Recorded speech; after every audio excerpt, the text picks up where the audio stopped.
Think and grow rich. विचार करा आणि श्रीमंत व्हा. Bye Napoleon Hill. प्रकरण 15. भीतीच्या 6 भूतांवर मात कशी करावी. कंटिन्यू. भीती नंबर 3. प्रिय व्यक्ती दुरावण्याची भीती. या भीतीच्या मूळ स्रोताच्या वर्णनाची विशेष गरज नाही, कारण अनेक स्त्रियांच्या इच्छेपोटी आपल्या समुदायातील पुरुषांच्या स्त्रिया पळवणे आणि त्यांच्याशी मनमानी करणे या माणसाच्या सवयीतून ही भीती वाढली आहे. प्रिय व्यक्ती दुरावण्याच्या भीतीतून माणसामध्ये मत्सर आणि तत्सम मानसिक अवस्था उद्भवतात. सर्व 6 प्रकारच्या भीतीमध्ये ही भीती सर्वात वेदनादायी आहे. इतर कोणत्याही भीतीपेक्षा ही भीती शरीर आणि मनात धुमाकूळ घालते, ज्यामुळे वेडही लागू शकते. प्रिय व्यक्ती दुरावण्याच्या भीतीचा उगम आपल्याला अश्मयुगापर्यंत नेतो, जेव्हा पुरुष स्त्रियांना बळजबरीने पळवून नेत असत. ते अजूनही तसे करतात, पण आता त्याची पद्धत बदलली आहे. जबरदस्तीऐवजी ते मन वळवतात. शारीरिक बळापेक्षा चांगल्या कपड्यांची, मोटर गाड्यांची अशी कितीतरी प्रभावी आमिषे ते आता दाखवतात. संस्कृतीच्या सुरुवातीस जशा होत्या त्याच सवयी आजही माणसाच्या आहेत, फक्त अभिव्यक्ती बदललेली आहे. काळजीपूर्वक विश्लेषण केले तर असे दिसून येते की या भीतीला पुरुषांपेक्षा स्त्रिया अधिक बळी पडतात. त्याचे उत्तर सोपे आहे. स्त्रिया अनुभवावरून शिकल्या आहेत की पुरुषांच्या जात्याच बहुपत्नी तत्वाकडे ओढा असतो आणि प्रतिस्पर्धी स्त्रियाच्या हाती पुरुष लागल्यास त्याच्यावर विश्वास टाकता येत नाही. प्रिय व्यक्ती दुरावण्याच्या भीतीचे लक्षणे. मत्सर. योग्य कारणे आणि पुरेशी पार्श्वभूमी नसताना मित्रमैत्रिणी आणि प्रिय व्यक्तीबाबत संशय घेण्याची सवय. मत्सर हा एक प्रकारचा मानसिक ऱ्हासाचा भाग आहे, ज्यात काहीही कारण नसताना माणूस हिंसकही होऊ शकतो. पत्नी किंवा पतीला कारण नसता व्यभिचारी ठरवणे, प्रत्येकाबद्दल संशय, कोणावरही विश्वास नसणे. दोष काढत राहणे. अगदी छोट्याशा कारणावरून किंवा विनाकारणही मित्र, नातेवाईक, कामातील सहकारी आणि प्रिय व्यक्ती यांचे दोष काढत राहणे. जुगार खेळणे, चोरणे, फसवणे आणि एकूणच प्रिय व्यक्ती विकत घेतली जाऊ शकते या विश्वासाने पैसे मिळवण्यासाठी वाटेल ते करणे. आपल्या प्रिय व्यक्तीला खुश करण्यासाठी मिळकती पलीकडे खर्च करण्याची सवय. कर्ज काढणे, प्रिय व्यक्तीला भेटवस्तू देणे. निद्रानाश, बेचैनी, चिकाटीचा अभाव, दुबळी इच्छाशक्ती, स्वतःवर नियंत्रण नसणे, आत्मनिर्भर नसणे, रागीटपणा. वृद्धावस्थेची भीती. मुख्यतः 2 ठिकाणाहून ही भीती वाढते. पहिले म्हणजे वृद्धावस्था आपल्यासोबत गरिबी आणेल. दुसरे म्हणजे पूर्वीच्या चुकांच्या आणि क्रूर शिकवणीतून आलेल्या शिक्षा व नकाराच्या मिसळलेल्या कल्पना आणि माणसाला भीतीने गुलाम करण्याच्या वृत्तीतून हुशारीने तयार केल्या गेलेल्या भूताखेतांच्या गोष्टी. वृद्धत्वाच्या मूळ भीतीमध्ये त्याच्याकडे धास्तीचे 2 कारणे असतात. त्याची जी ऐहिक संपत्ती असेल ती त्याचे सहबांधव घेऊन टाकतील या भीतीने त्याच्या प्रती वाढता अविश्वास आणि दुसरे लहानपणीच त्याच्या डोक्यात समाजाने भरवलेल्या दुसऱ्या जगातील भीतीदायक चित्रे. माणसे जशी वृद्ध होत जातात तशी आजारपणाची शक्यता अधिक असते. तीही या वृद्धत्वाच्या भीतीला खतपाणी घालते. आपल्याबद्दलचे लैंगिक आकर्षण कमी होत जाण्याचे विचार कोणत्याच पुरुषाच्या पचनी पडत नाही, त्यामुळे तेही या भीतीमागे एक कारण असते. वृद्धत्वाच्या भीतीबरोबर जोडलेले गेलेले सर्वात नेहमीचे कारण हे गरिबीच्या शक्यतेचे असते. गरिबांसाठीचे घर हा काही फार चांगला शब्द नाही. अशा ठिकाणी राहण्याची शक्यता जरी वाटली तरी माणूस भीतीने गारठतो. या भीतीचे आणखीन एक कारण म्हणजे आपल्या स्वातंत्र्यावर गदा येईल ही शक्यता. कारण वृद्धत्व त्याच्याबरोबर शारीरिक आणि आर्थिक पारतंत्र्य असण्याची शक्यता असते. वृद्धत्वाच्या भीतीची लक्षणे. साधारण 40च्या सुमारास एकूण गती मंदावणे आणि न्यूनगंड येणे आणि वयामुळे असे होत आहे ही फसवी समजूत करून घेणे. खरे तर मानसिक आणि आध्यात्मिक दोन्ही दृष्ट्या माणसाची सर्वात फलदायी वर्ष ही वयाच्या 40 ते 60 या दरम्यान असतात. 40 किंवा 50 गाठल्यावर शहाणी आणि प्रगल्भ होण्याच्या वयाला आल्याबद्दल कृतज्ञ न वाटता उलट स्वतःला म्हातारा माणूस असे अपराधीपणे संबोधण्याची सवय. आपण फार म्हातारे झालो आहे असे वाटून घेऊन स्वतःची पुढाकार घेण्याची वृत्ती, कल्पनाशक्ती आणि आत्मनिर्भरता खोडून टाकणे. 40चा पुरुष अथवा स्त्रियाने तरुण दिसण्यासाठी तसा पेहरावा आणि अवतीभाव आणणे, ज्यामुळे उलट मित्र आणि अनोळखी लोकांकडून हास्यास्पद ठरवले जाण्यास प्रोत्साहनच मिळणे. मृत्यूची भीती.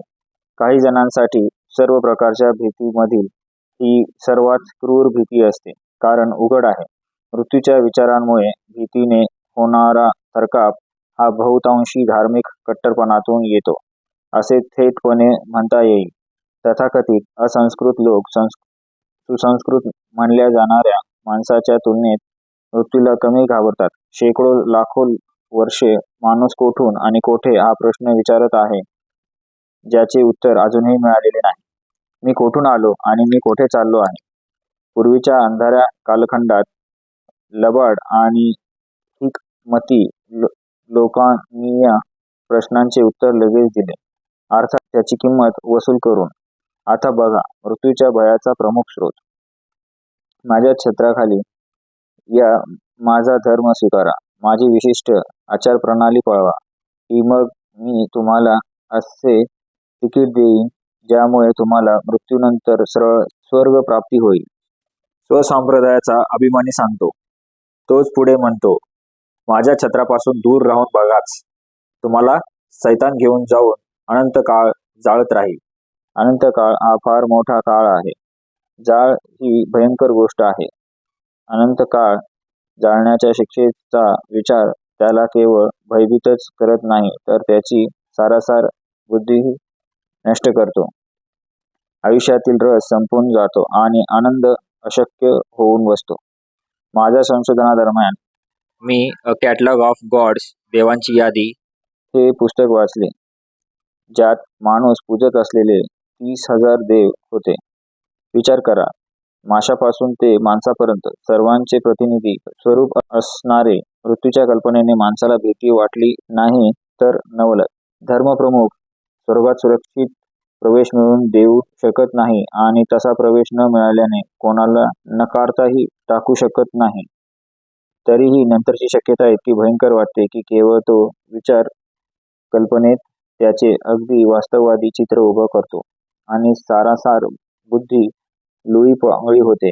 मृत्यूची भीती मनात घर करून बसते. वास्तव हे आहे की स्वर्ग आणि नरक कसा असतो हे कोणाही माणसाला माहीत नाही आणि कोणालाही ते कधीही माहीत नव्हते. अशी ठिकाणे खरोखरच आहे, तरी का हेही कोणा माणसाला माहीत नाही. पक्के ज्ञान नसल्यामुळेच ढोंगी माणसांना दरवाजे खुले होतात आणि माणसांच्या मनांचा ते त्याच्या लबाड गप्पांनी आणि पवित्र वाटणाऱ्या विविध युक्त्यांनी आणि फसवणुकीने कब्जा घेतात. ज्या काळात कॉलेजे आणि विद्यापीठ नव्हती, त्या काळा इतकी आता मृत्यूची भीती वाटत नाही. वैज्ञानिकांनी ज्ञानज्योत उजळली आहे आणि सत्य स्त्री पुरुषांना आता मृत्यूच्या भीतीपासून जलदमुक्त करत आहेत. कॉलेज आणि विद्यापीठात जाणारे तरुण तरुणी यांच्यावर शिक्षा व नरकाच्या कल्पनांनी प्रभाव पडत नाही. पूर्वीच्या काळी ज्या भीतीने माणसाला घेरवून टाकले होते आणि त्यांची सारासार बुद्धी पंगू केली होती, तिला जीवशास्त्र, खगोलशास्त्र, भूगर्भशास्त्र आणि इतर संबंधित विज्ञानांच्या मदतीने काढून टाकले आहे. मृत्यूच्या भीतीने वेड्यांची इस्पितळे उभारली आहेत. या भीतीला काही अर्थ नाही. कोणी काहीही विचार करो, मृत्यू हा येणारच. आवश्यकता म्हणून त्याचा स्वीकार करा आणि तो विचार मनातून काढून टाका. ती गरजच असणार, नाहीतर तो सगळ्यांना आला नसता. कदाचित ज्याचे जेवढे भयंकर चित्र रंगवले गेले आहे तितका तो नसेलही. संपूर्ण विश्व फक्त 2च गोष्टींनी भरलेले आहे, ऊर्जा आणि जड वस्तू. प्राथमिक भौतिकशास्त्रात आपण शिकतो की ऊर्जा आणि भौतिक वस्तू माणसाला माहीत असलेली ही 2 सत्य. आपण निर्माणही करू शकत नाही आणि नष्टही करू शकत नाही. ऊर्जा आणि जड वस्तू या दोन्हींचे रूपांतर होऊ शकते, पण नष्ट होऊ शकत नाही. आयुष्य काही असलेच तर ऊर्जा आहे. जर ऊर्जा आणि जड वस्तू नष्ट होऊ शकत नसेल तर अर्थातच आयुष्य नष्ट होऊ शकत नाही. इतर प्रकारच्या ऊर्जेसारखे आयुष्य स्थित्यंतराच्या वेगळ्या प्रक्रियेतून जाऊ शकते वा बदलू शकते, पण नष्ट होऊ शकत नाही. मृत्यू हे केवळ स्थित्यांतर आहे. जर मृत्यू केवळ बदल व स्थित्यांतर नसेल तर मृत्यूनंतर दीर्घ, शाश्वत, शांत झोपेव्यतिरिक्त काहीच नसते.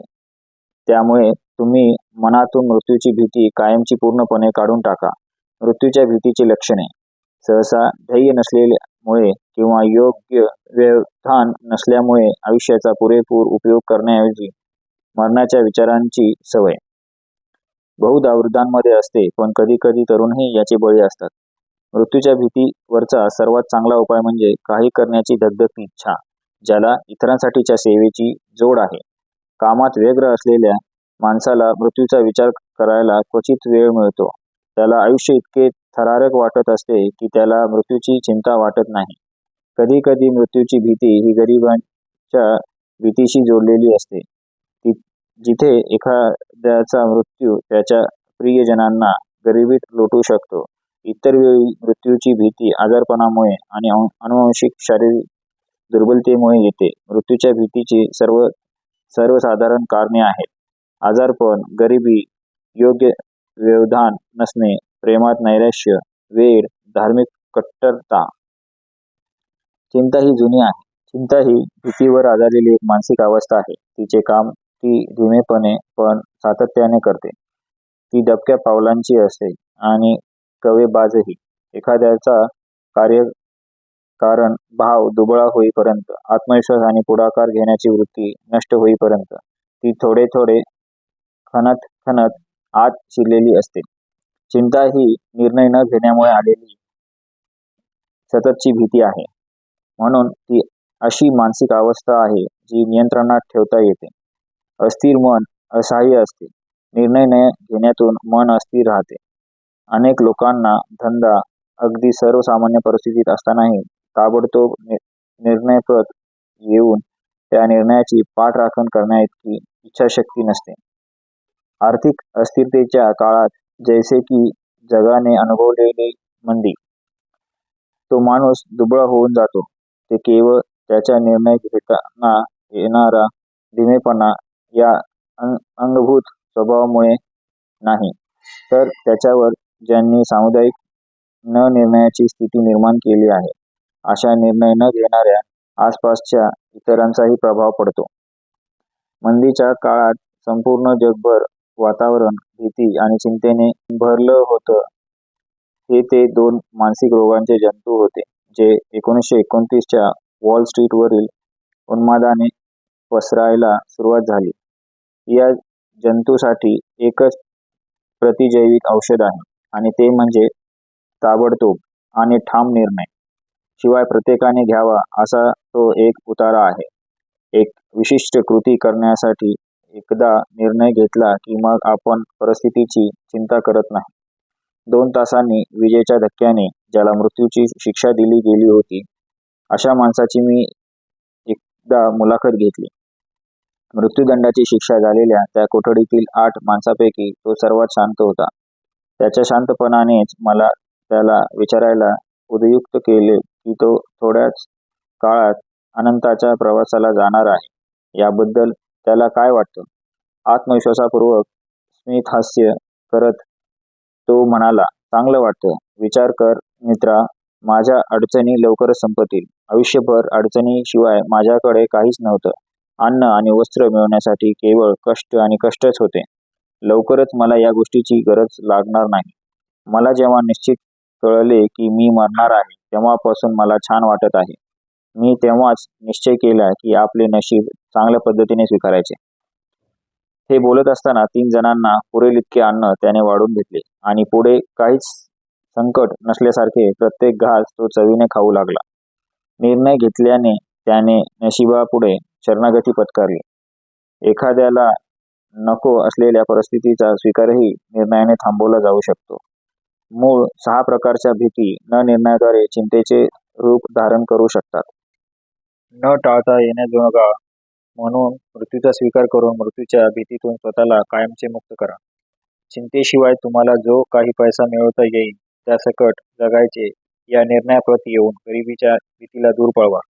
लोक काय विचार करतील वा बोलतील याबद्दल चिंता करणे सोडून देण्याचा निर्णय घ्या आणि टीकेच्या भीतीचे जोखंड मनावर उतरवा.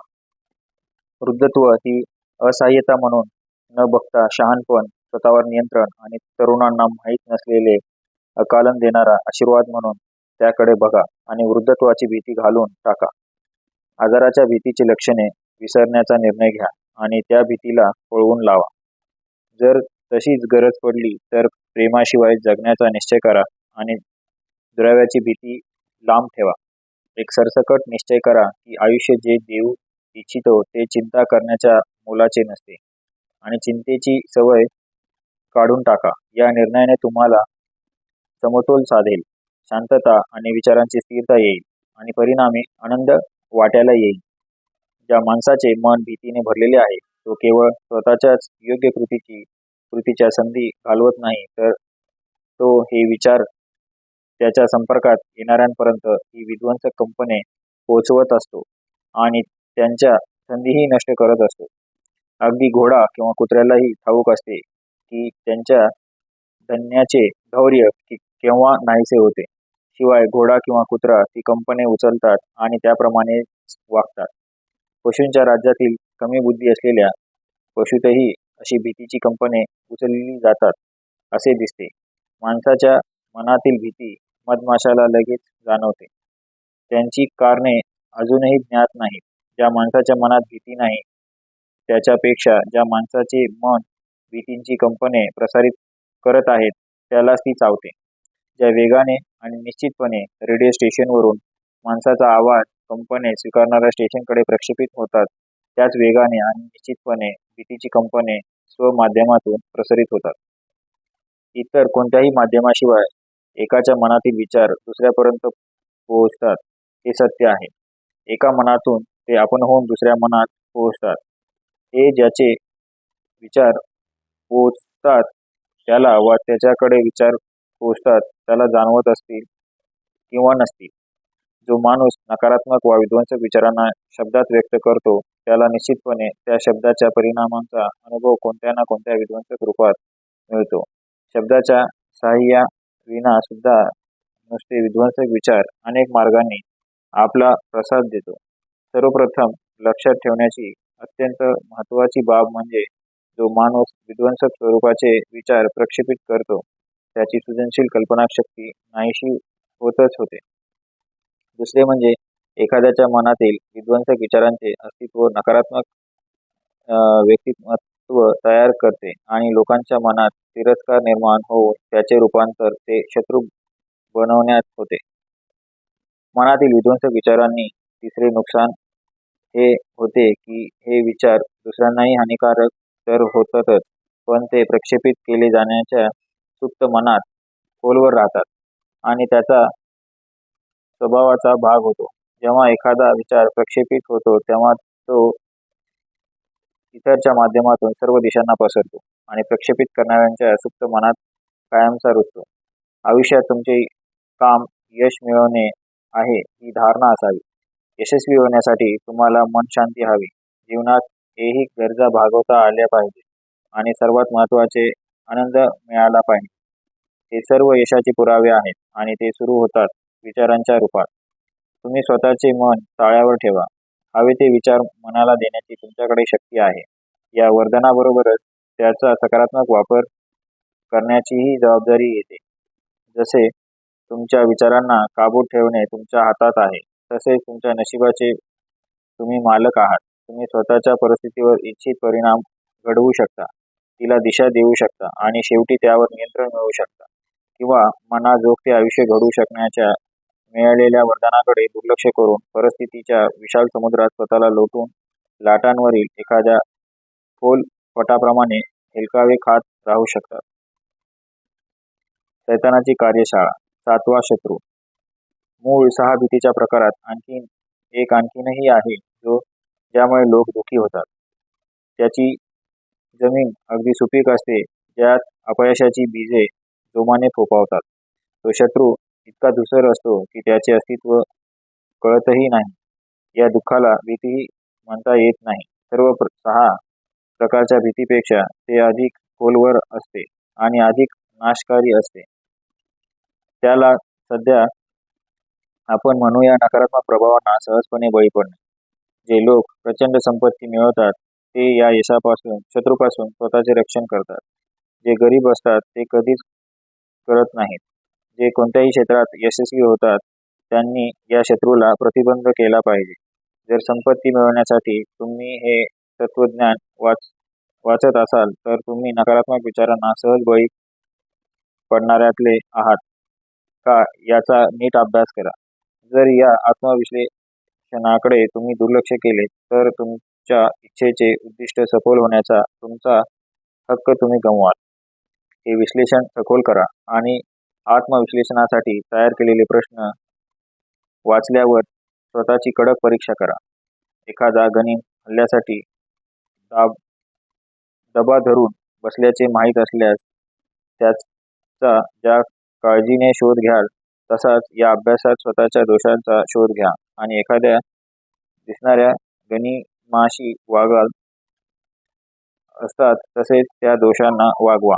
तुम्ही स्वतःला महामार्गावरील दरोडेखोरांपासून वाचवू शकतात कारण कायदा त्यासाठी तुम्हाला व्यवस्थित सहकार्य करतो. मात्र 7व्या शत्रूवर विजय मिळवणे अधिक कठीण आहे कारण त्याच्या अस्तित्वाची कल्पना नसताना तो हल्ला करतो. तुम्ही झोपेत असाल, जागे असाल, शिवाय त्याचे शस्त्र अदृश्य असते कारण ते असते केवळ मानसिक स्थिती. माणसाच्या अनुभवांमध्ये जितकी वैविध्य असते तितक्या रूपात हा शत्रू हल्ला करतो म्हणून तो अधिक धोकादायक आहे. कधी कधी आपल्याच नातेवाईकांच्या चांगल्या शब्दाद्वारेही तो मनात प्रवेश करतो. कधी स्वतःच्याच दृष्टिकोनातून तो वाढतो. जरी विषाइतके तात्काळ मरण देऊ शकला नसला तरी तो कधीही विषाइतकाच धोकादायक आहे. प्रकरण 15 येथे संपलेले आहे. धन्यवाद.